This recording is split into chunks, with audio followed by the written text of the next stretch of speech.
Wasn't recording, sorry. It's okay. Sorry. So did you get that? Only CAL FIRE state maps are required, which are the state responsibility and the local responsibility. Those are the two maps they're talking about. The wildland fire area, state responsibility area, costs consisting of unincorporated and census designated cities, as well as the more rural areas. Okay. So those are, so if there's a city and there's the area that's not accepted as being a part of that city, they're still responsible for paying for the fire protection services. So that's what that is. But those are the two. Any questions on that? There's only two zones that if it's in there, then you do have to use the FHDS card form. And repeat the zones, please. The zones are the state responsibility or SRA or local responsibility. Those have been changed that we've talked about. Those two are the only two state level. If a city adopts it, then it is also required to fill out the form, as well as maybe other things. There may be other obligations. I'm going to get to the cities in a second here. Let me pull that up. Where do we find it on? What paper do we find to determine if it's the state or the local? Who is it? Good question. The report. The The report It's will right tell you. into the NHD report. Yeah, it's in there. It's in there. Because we'll give you the local information, but you only have to gear yourself for the form if it says so in the CAL FIRE information. State responsibility or local responsibility, as well as the wildfire. Wildfire is, Is there a certain page or certain clause or anything? Yeah. yeah, That you could give us so we don't. you can, three pages, actually we say in 5 pages, but 2 major pages. Number 1, you would look at the NHC statement. Number 2, you look at the snapshot. Mhm. And number 3, right in the table of contents. And then from your company, if it's required, you attach the form, is that still correct?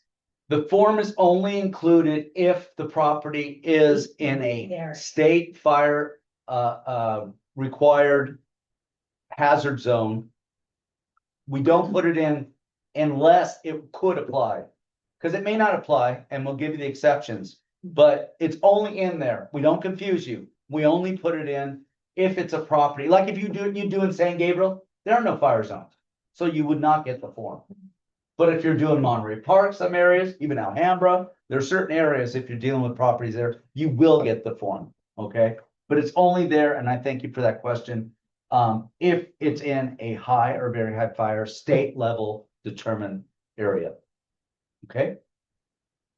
Now we're gonna go to the form. All right. FHDS section 1. How is it applicable? And when is it applicable? Okay. There are 2 sections to that.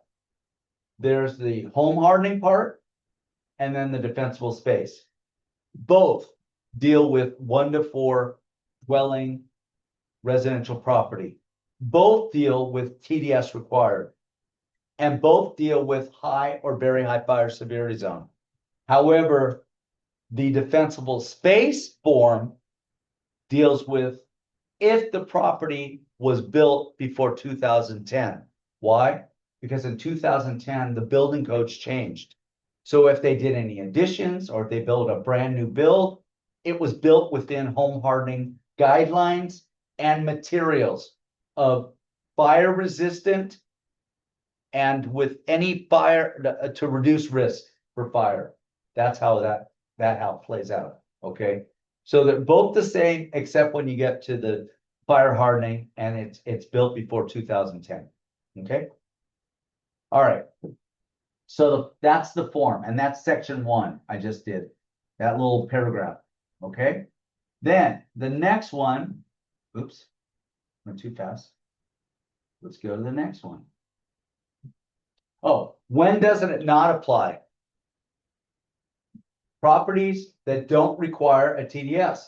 What are those? Vacant land, Trust. vacant land. Trust, where both trustors are passed away. Mhm. Probate. Would you say bankruptcy? Bankruptcy, What was the other one you saw? Was that just 3, yeah, 4? Yeah. Yeah. And bankruptcy, because a TDS is not required for those properties. Okay, so you wouldn't have to fill that out. Okay, so all 4 or all 3 of those things have to line up. If one of them's missing, you don't have to deal with the and form. we're talking strictly residential, Residential only, yeah. yes. Just so Residential. nobody's confused, So now 1 to 4, just 1 to 4. 1 to 4. No 5s. 1 to 4, residential property only, residential property, okay. Section 2, fire hardening section, okay. Handle the question like the TDS, okay. If the seller is aware of these vulnerabilities, then mark yes. If the seller is not aware of these vulnerabilities or doesn't know of these vulnerabilities, then mark no. Okay?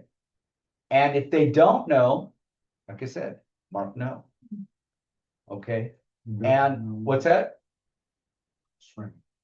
Yeah. So you know we went over them last time. It's kind of small for me now. You want to read it? Can you read it? Or do you have any glasses? I need glasses. Okay. Great. It's okay, John. Number B, you want me to go over them? I can go over them. It's okay. Okay, so we went over this more in detail last time. These are the ones you have to. I'll call out a couple of them. One of them is that rain gutters, covering the rain gutters with fire resistant materials. I'm not doing a plug, but I did get leaf filter. And because I had to get new insurance, I had them come out, give me an estimate. It was about, I don't know, $4,900.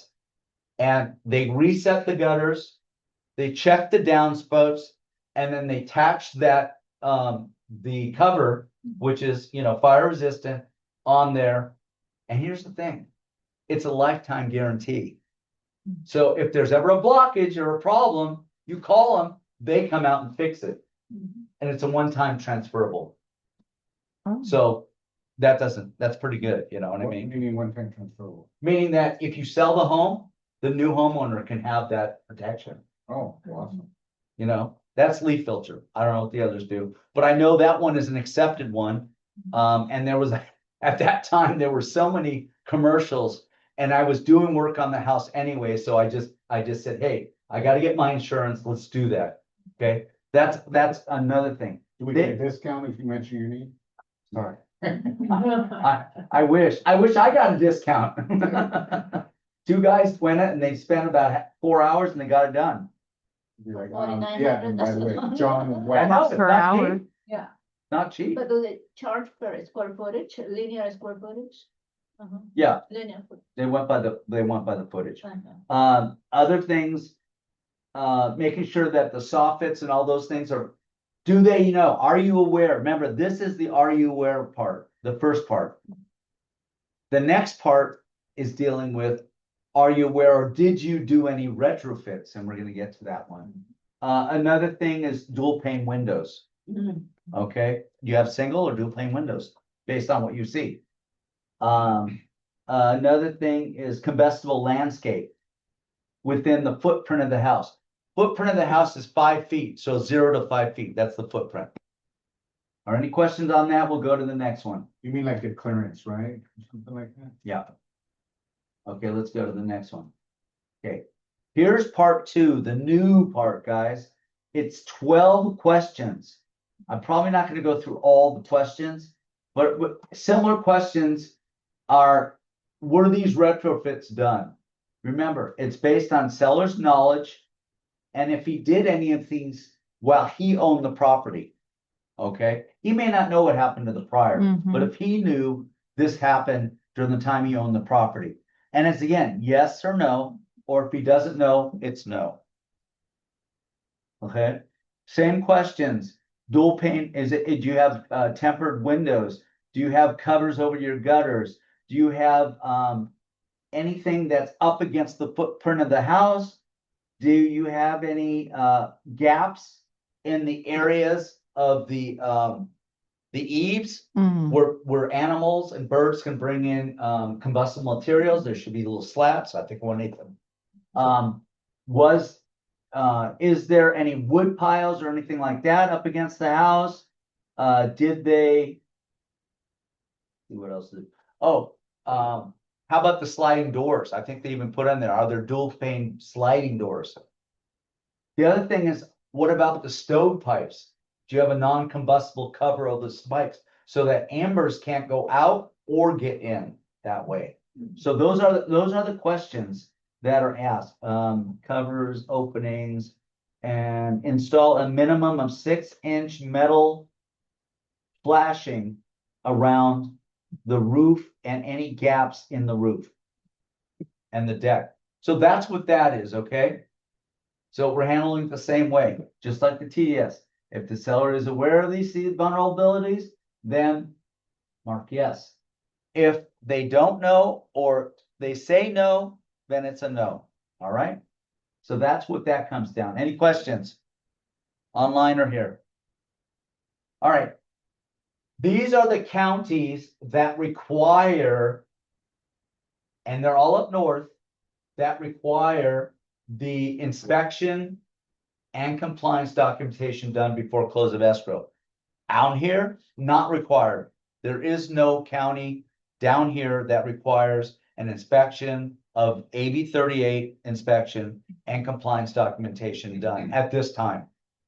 The counties up there are El Dorado County, which is up north, Truckee, Paradise, Oneida, and Moringa. Moringa. The Moringa and Oneida are cities, but those are the only 5 that require an inspection and compliance for AB 38 before close of escrow. Down here, there are none. So if someone says, hey, you need to do this, no, I don't. I have a professional that I've consulted and it's not required. So just remember that, okay? I just wanted to bring that to light. The other thing is, if you guys are not sure, contact the professional. I'll walk you through it. That's the main thing. Don't do this. You have a partner to do this with. This is not something that you have to, struggle with or look funny in front of your client. No, no, no. I have a team. Let me bring in my teammate. Okay. So we did that. Let's see. All right. Okay, so here we go. Is there a local ordinance mandating defensible space requirements? Has a defensible space inspection been completed if the parcel is in compliance? So under 3, now we're going into the defensible space part, okay? So in our reports on page 8, under the AB compliance page, we actually give you the local ordinance name. At the very bottom of the page, it will give you a paragraph. It'll give you the county, the APN number, the property address, and then it will say local vegetation ordinance, and then it will give you whether it's Los Angeles, it'll be Los Angeles and the number. So you know that all of the counties, and we've checked them all, city, county, state, we've checked them all, and all of them are in a local vegetation ordinance compliance area. Okay. And has the defensible space inspection been completed? Probably not, because they're not sophisticated and they're not going to do this proactively because it costs money in many cases. Okay. So then under here, so number 1, it says seller is unaware of whether the property is in compliance with the applicable state or local defensible space laws. Seller does not have a report prepared. Well, we know that. There's no checkoff. That's going to be the case. Number 2 and 3 only deal if there was a report done. If there's no report, skip it. Okay? No report, skip it. All right, so B, 2, and 3 you skip. Next. Is that it? No, here it is. All right, now we're getting into the nitty gritty, okay? This is the part that the seller has to fill out with your direction. All right, default, no local ordinance, buyer's responsibility within 1 year close of escrow. Does that apply? No, that's never gonna apply, guys, because there is a local ordinance. There's always a local ordinance, okay? The other one, local ordinance requires compliance as a result of the sale of the property, buyer's responsibility in escrow. Okay? So here, this is not gonna apply either, because there is no compliance required as a result of the sale of escrow. As a result of the sale of escrow means before escrow closes. That does not apply. Okay, buyer's responsibility in escrow. That sound good, didn't it? Okay, now let's see what number 3 says. Local ordinance does not require compliance as a result of the sale of property. Sounds good. Buyer's responsibility within 1 year after close of escrow that they get their compliance occupation, the compliance inspection and documentation done. That's number 3. How did that sound, guys? Buyer's responsible. We like that because then seller doesn't have to pay anything. Number 2, it can be done after close of escrow with 1 year. And there's no money out of the seller's pocket. Okay, or even the buyer's pocket for this, okay? So that one sounds pretty good, right? Now, here's the thing. Buyer says, well, I don't want to sign this. I don't want to be responsible. Number 1, there is no compliance. There is no enforcement on this, okay? They don't come to the door at this time and say, let me see your compliance documentation. It only triggers when the property is sold. Okay. The other thing is that they have up to a year to do this. So they can just sit on it, you know, as long as they maintain their property. For every property in a high fire zone, we'll always have the county or the city come out and send them a notice after they've inspected by either visual, drone. They do drone looks now too, because they can't get to all the properties, and then notices come out. Okay, but don't put those in the drawer. Make sure your client's aware that they have to act on them. And if they don't act on them, number 1, the fire department will do the work and charge them for it. Number 2, they will fine them. And number 3, and really more and more so, I guess, they're putting liens on the property. So now you don't have clear title to transfer. So make sure they're aware of these things and deal with them. That's local. That's local. That's going to happen anyway. Okay. All right, let's go to the next one. Any questions so far? Some of the cities, they will notice every 6 months. I'm telling you. No, I know that. I know my dad's property was in a very high fire, severe zone in Tarzana. Every year, I mean, after he passed, I was responsible for getting that done. You know, and we pay the money and then have it done. Because- Not cheap either. No, definitely not, especially how big it is. You know, I mean, I paid for my clearance and I'm in a flat area, not in the mountains. I paid $2,500. Yeah. I cut 2 trees, trimmed some things and removed some bushes, and that was it. It was a lot of money. Luckily, he was my gardener, not a guy I've known for 30 years. You know, I don't have to worry about it being done, you know. So, okay, here we go. Okay, so section 3, defensible space. Okay, now we're getting into the seller's obligation. This only applies in those 5 areas I told you about. Okay, So local ordinance mandates compliance upon the sale of the property. Seller's responsibility and in escrow. That's one.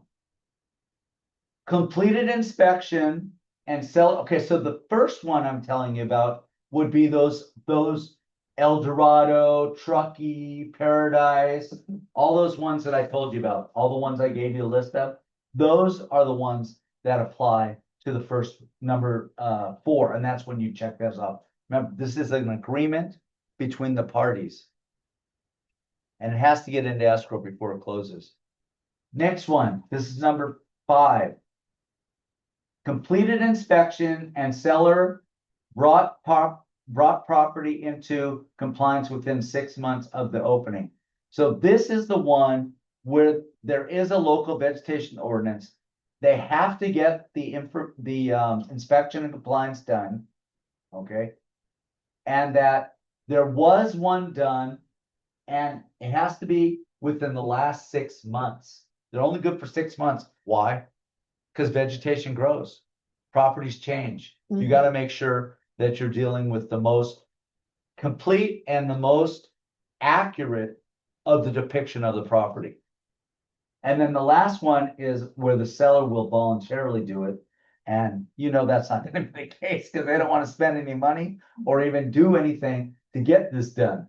So voluntary, have the property inspected and brought into compliance while in escrow. Okay, so those are the 3 that the seller would be responsible for. Number 4, it's by law and it's a local law. Number or state, but local law usually.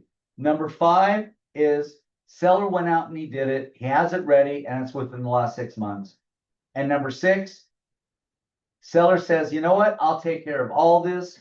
He got the inspection and it's within the last 6 months also. All right. Any questions, guys? And then also there's those lines where it says, where's the report, who did it, and how can I obtain it? Those things there. You put that information in if it applies, okay? We went over the exceptions. Any questions so far? Because I'm going to go over the wildfire report and then I'm going to show you some tools that are really great. Okay. Wildfire disclosure report, optional. Great tool for the buyers though, because this is a roadmap as to what the wildfire risk is on the property. Okay. And the way we do it is we don't have a questionnaire. All the other companies have a questionnaire. What's the roof type? What's the siding? We do not do that. And this is how they do it. They deal with hazard rating, regulatory compliance, and vulnerability asset analysis. Okay. And they give you this gauge here, and this little mark right there shows you that it's in a pretty high vulnerability area right there. Also, it goes through all the different vulnerabilities, and some of them are so small I can't read it, but some of them are the ignition risks, the I wish I had my glasses, but I don't know if that would help.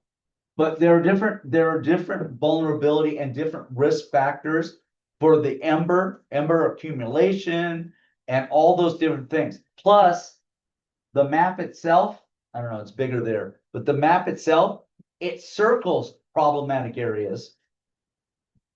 And it shows you sometimes some of the problematic areas that you're not responsible for, but that may be in conjunction with the property.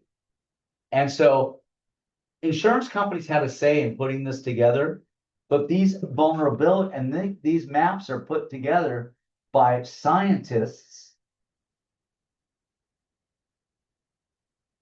These are done by scientists, information.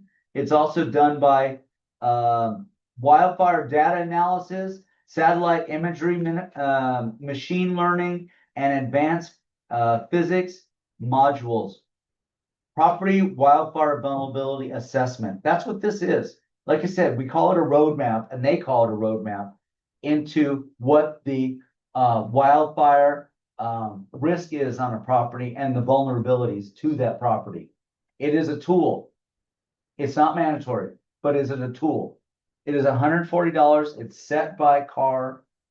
And it's paid if you order through escrow and you decide, maybe you didn't get the NHD yet and you just order it, you know, because it's in the contract. You can cancel it without having to pay for it if it's done through escrow. If you order it and it doesn't close and maybe it doesn't apply, you still have to pay for it. That's them setting it up, not us. NHD's not like that, but the wildfire report, it is set like that. And you have to pay for it, whether it's it applies, whether it closes, whether it applies, all that kind of stuff. But if it's through escrow, it can be canceled. So you should always do that. And okay, I showed you that. And then anybody? Any questions?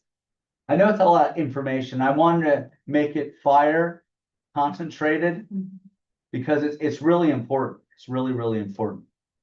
Okay, I'm going to go to one other thing, which is my website, because I can show you things.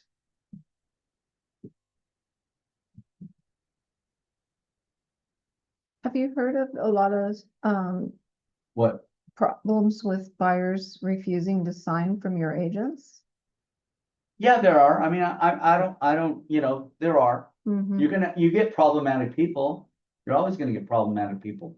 Yeah, I mean, we just take an email at that point. They won't. It's important for you guys to know to do that, okay? Yeah, All right. Anybody, give me an address, your house. Anybody? 327 North Yaleton Avenue. Buellton? Yaleton, Yaleton Avenue, It's a house? yes. Okay, and your zip. 91790. 90. Okay. Is that right? Guys, look at this. Did you see that? We're the only ones with this. You can find out any property in California. what is that saying? This is called the hazard preview. Mm. You can find out, like the NEC statement, for fire, Mm. both the very high fire and the special and the fire, flood, earthquake fault, wildland fire, and seismic hazard area. All that, you get all that. Your property shows it's in a dam inundation area. What does that mean? It means that if a dam at full capacity had failure based on an earthquake, there's at least 1% chance that 1 foot of water would eventually get on the property. That's how they figure that. But otherwise you have a clean report. And like I said, there are no dams at full capacity around here, so you're okay. And it does not require flood insurance. The other one, though, does. Remember, we do have a going with the free renters report when you're dealing leases, and you do have to deal with it. It's required by law, guys, to have a renters report. And it's 2 flood zones, the special flood and the dam inundation. And it gives you that information done by us, just like this is done by us. We don't send you to a website because we don't know who's getting the information on our website. Here, you know, you can do this. You can get it on your phone too, as long as you have access to it. Okay? Where do we Our get website. access? We have to You just register. register. Register on our website. It's www.snapnhd.com. And then just push, and then fill it out, click me as your rep. And, you know, ask your office number, your email, your phone numbers and all that. Once you're registered, you can get all this stuff. You'll have access to the hazard preview. You can order any reports. And if you haven't ordered from us, you can use the preview.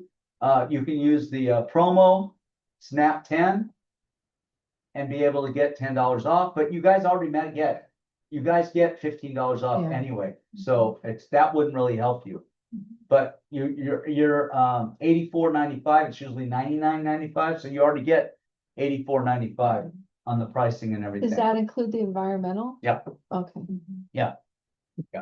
74.95 for the standard, but you guys on the premium, we give you $15 off.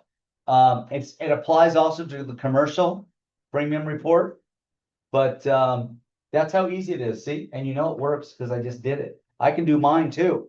Now, another thing I'm gonna show you. Up here, guys, estimator. Okay, you wanna do your property again? What is it again? 327. 27. There, You'll- right there. That's right there. Okay, yeah, see, Just click on in there. There you go. and your zip was 917 91790. 90. Okay. So look up. What would you say your house is would sell for at this time? My parents' house. Okay, well- I would say about, I don't know, maybe a little over 800. 800 flat or? Okay, we can do That's right, 800. Flat. Guys, look at this right here. Because it's after June or after, you're gonna only get one. This is what the supplemental tax is. And there's the full tax for next year. See that? It's right there. Now this is based on July. Look. If you go back and say you want to do it for June. See that? June. Well, check this out. May. 2. You guys get 2 supplemental taxes. It's broken down. Now, they're gonna call you when they get these bills. And they'll say, I got impounds. Why am we having to pay for this? Because impounds are for future taxes. These are the prorated taxes that are due and owing based on the closure of escrow, and it's been prorated. But they're gonna call you. You probably all received phone calls regarding this. But you can actually do it. Guess what? This is printable, savable, and you can stick it in your closing documents to give to the clients. Easy peasy, right? So I just wanted to show you a couple tools and things like that. Any other questions? I know there's a lot of information. I can do a full on thing, but this is the most important thing right now. Any questions? Remember, the renter's report, free. These tools are free. Use the free 95 stuff, guys. This will make you look superior to any of the other agents out there that don't know about this. And this is the best way to They do it. want your website? It's www.snapnhd.com. So is that report, do you see the unpaid taxes or the lien on the property? No, that's a title thing. This is giving you what it would be based on the assessor. This is based on the assessor. That's all. This is not, this doesn't give you current, a current payout. That's why you get a title report. It's not linked into the tax collector. Now, in our reports, you'll get that information. When you order the report, you'll get the Melrose to 1951 and all taxes on the property in there so that you know, and you can ask questions of your clients, or if they have questions, you can say, this is what I find. Look, I can spot check this stuff too. If you need me to check on a Melrose or something, I just contact my office and they can look that stuff up. They can look up a lot of things. Mhm. We have a very technology forward company, which really helps you guys Yeah. and makes you shine and, sets us apart from all the other. And guess what? How much backing do we have? We're owned by Intercontinental Exchange. They own the New York Stock Exchange. We have over $84.5 billion of assets behind us and coverage. So you guys, knock on wood, we haven't had any problems, but we step in the shoes to protect you guys. You know what I mean? And these reports are easy to read. Don't you want something easy to read? Now, Yeah. if you're dealing with somebody in Spanish, we do have a Spanish version of the report. The NAC statement page and the snapshot are in Spanish. You had something, Michelle? No, I'm just saying, yeah, there are easy. Like I said, we're working on other languages, but for right now, the whole report would be too much and would lose translation if we did it like that, but at least you have this kind of stuff. Any other questions? You guys get any claims on the negligence or any misquoted information, nothing? No, we never have, no, the other thing is we own all our own data, so it's always updated. Other services that we have that are part of our companies, we have Snap Flood, we have Snap Tax. So, and those are nationwide. So we own all that database. We're not buying it from some of these companies, buy part of it and put it together for you. We don't do that. We give you all the information that we put together and we've checked to make sure that's the most accurate data for you guys. So, I mean, that's the thing, and continuously doing so, and we're tied into all the people. And here's the other thing, we're endorsed by CAR threefold. We're in the drop-down menu of the CAR form. We've been licensed by CAR to put that FHDS CAR form in the report. And number three, the wildfire disclosure report, we were the first ones that been contacted regarding what do we think about this and how can we implement it. We were the first company to be able to implement it and also go through their firewall and not have to say, what's the roof type? What's the siding? We just go through, process, and then their time comes back to you. As you know, if it comes to us, you're going to get it within an hour. But them, it might be the next day if it's late in the day, as far as that goes. But you can't go wrong. And if you want your NHCs right on, please contact John. Thank you, John. Thank you. Thank you. Thank I you, hope that was helpful. yes. Thank you, everybody, for attending. We hope you learned a lot out of this seminar. And if you have any questions, you can contact John Wax direct.